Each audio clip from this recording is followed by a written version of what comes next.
Hello, everyone. This is Rev Brad, and you're listening to the Soccer Chaplains United podcast, From the Touchline. If you're a podcast regular and you've been listening to our Lesson from Lasso series, then you can go ahead and skip ahead a minute and a half to start the pod for the day. Well, it's been almost 25 years for me as a volunteer chaplain and press officer in and around professional football.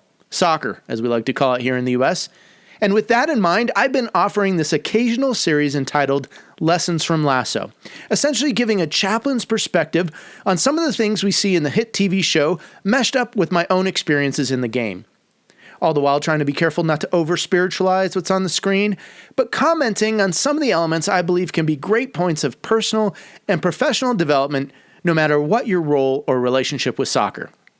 So whether you're an athlete, a coach, a staff member, or executive, or even a fan of soccer or of the Ted Lasso show, I hope you'll find this series fun, creative, and having a little bit of everything for everyone that's in and around the game.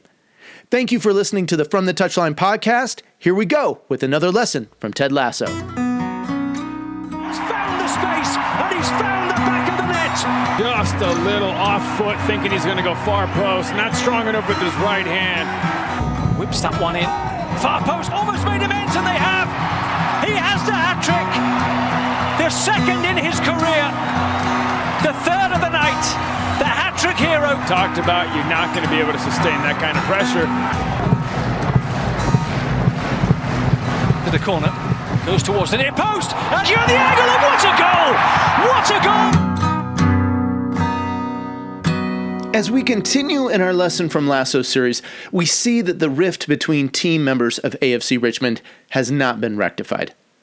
Coach Lasso and Coach Beard muse the possibility of the team overcoming the divide with a dance-off, a la West Side Story style. But the idea dies down with the realization that a few of the main players have tragic, fatal endings. Not an ideal solution for the team.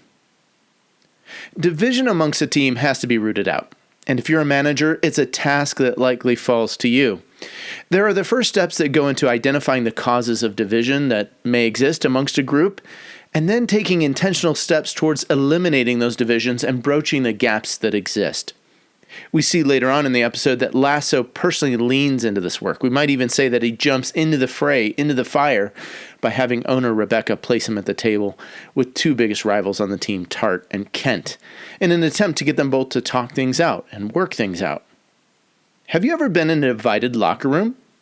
Have you ever seen the utter demise of a squad? Maybe one side drawn up to follow a particular player or even a coach, while the other side takes up another's cause or leadership or whatever the issue is. Division like this, in my experience, occurs when a team is up against it. Results aren't going your way, the lineup never changes, the tactics seem stale, a training session makes you feel like you're just a mannequin. You've been there. It's these moments when there's controversy on which direction to go or how to make change and how to get out of a rut. Lasso's problem reminds me of a moment in Jesus' life. He had just healed someone who was blind and unable to speak. The cause of his illness was due to demon possession. It's not clear from gospel writer Matthew how Jesus heals him, but the healing draws criticism from the religious leaders of the day. They scoff. Maybe they're just envious, for healings back then were rare. And they say that Jesus driving out a demon was by some devilish power. To this accusation, Jesus points out, every kingdom divided against itself will be ruined, and every city or household divided against itself will not stand.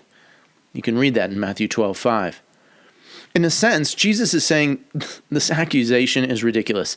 Why would someone on the devil's team drive out a demon? He points out the very flawed and nonsensical accusation of the religious leaders. No kingdom, whether physical, political, or spiritual, no team will last when it fights against itself.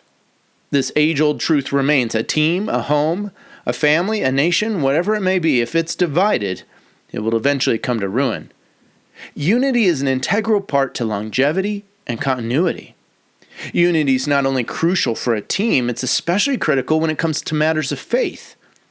Several times the Apostle Paul writes in his letters to early Christians, make every effort to keep the unity of the Spirit, Ephesians 4:3. Bear with each other, forgive each other. Over all these virtues put on love, which binds together in perfect unity, Colossians 3:14.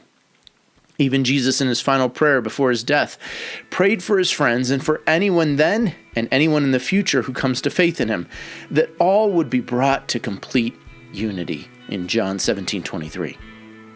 Well, looking around today at our world, there's perhaps never been a more important time or need for unity. And much like Coach Lasso and Beard's conclusion, it's unlikely that a dance-off will help make do of the conflict and division we see all around us. There's a messy work involved in reconciling and rectifying those things that divide, the things that separate us, and we must get busy at unifying the house, unifying the team. Well, thanks for listening to this lesson from Ted Lasso. This is Reb Brad coming to you from the Touchline.